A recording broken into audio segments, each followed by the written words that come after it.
Madami ang nagtatanong, talaga bang yayaman ka pag nag-abogado ka? Sa sitwasyon ko, hindi.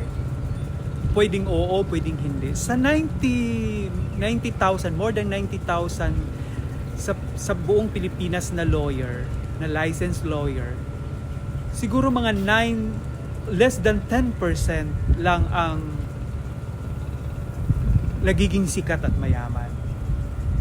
Ako kasi sa sitwasyon ko, ang exposure ko is corporate law.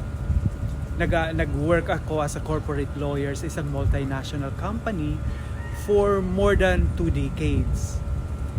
Hindi ako yumaman pero naging komportable naman ang buhay ko.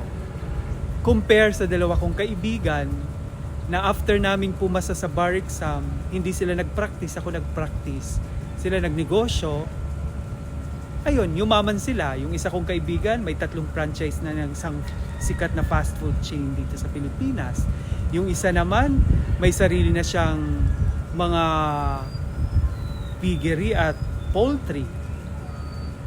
Stable na talagang ang buhay nila. At the same time, mayamang-mayaman na talaga sila. Kasi nakikita ko sila, dahil pumipirma ako sa mga business nila, ako yung kanilang taga-pirma ng accounting, sa accountant.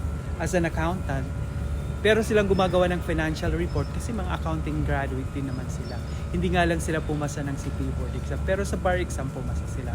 So for me, pwede kang yumaman, pwede ka ring hindi sa pag-abogado.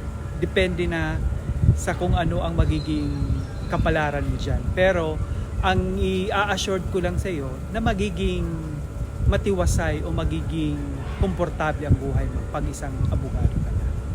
Yun lang.